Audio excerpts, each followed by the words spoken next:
श्री कृष्ण को भगवान विष्णु का अवतार माना जाता है। श्री कृष्ण को हिंदू धर्म के लोग प्रेम के प्रतीक के रूप पूजते हैं। राधा कृष्ण को एक प्रेमी जोड़े के रूप में जाना जाता है।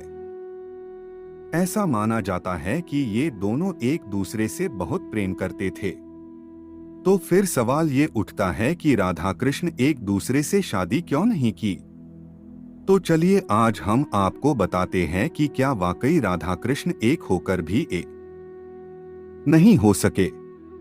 श्री कृष्ण ने क्यों नहीं किया राधा से विवाह? राधा कृष्ण की कथा प्रिय है और जिनकी शक्ति असीमित है।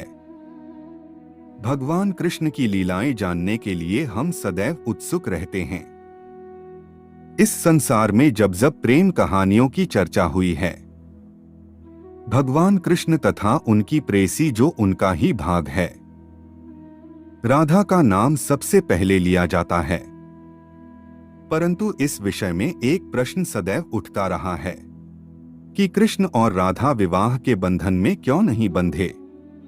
इस प्रश्न के विषय में अलग अलग लोगों के अलग अलग विचार हैं। अलौकिक प्रेम कहानी पौराणिक कथाओं में राधा कृष्ण की अलौकिक प्रेम कहानी का विस्तृत वर्णन है, जहां एक ओर कृष्ण को एक कूटनीतिज्ञ तथा प्रेमी के रूप में वर्णित किया गया है, वहीं दूसरी ओर राधा को सदा कृष्ण प्रेम में रमी हुई प्रेमिका के तौर पर दर्शाया गया है।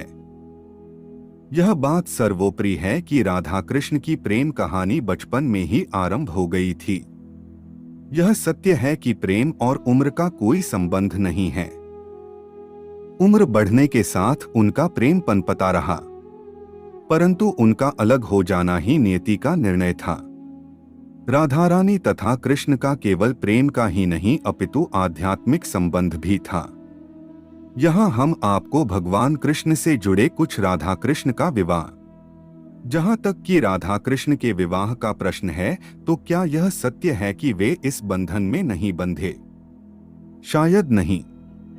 भगवान कृष्ण तथा राधा रानी का विवाह स्वयं ब्रह्मा जी ने ही करवाया था। पुराणों के अनुसार एक बार श्री कृष्ण नंद बाबा की गोद में बचपन का आनंद उठा रहे थे। आकाश में तूफान के साथ बिजली कड़क उठी।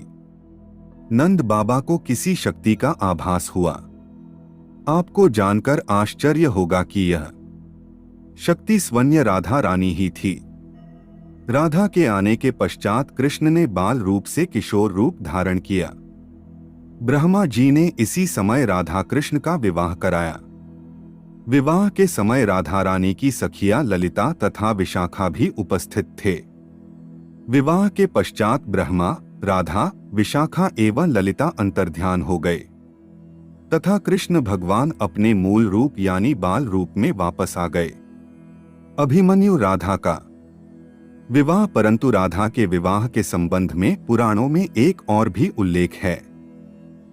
राधा का विवाह जटिला नामक एक गोपी के पुत्र अभिमन्यु के साथ हुआ था। यह विवाह योगमाया के कहने पर संपन्न कराया गया था, जिसके प्रभाव के कारण राधा और अभिमन्यु कभी एक दूसरे के समीप नहीं आ पाए। राधा कृष्ण के प्रेम और आध्यात्मिक संबंध को समझना असंभव ही है। जगत गुरु शिला प्रभुपाद ने राधा कृष्ण के संबंध को इस संसार से परे तथा मनुष्य की समझ से बाहर सर्वोच्च तथा अत्यंत सुंदर संबंध की संज्ञा दी है।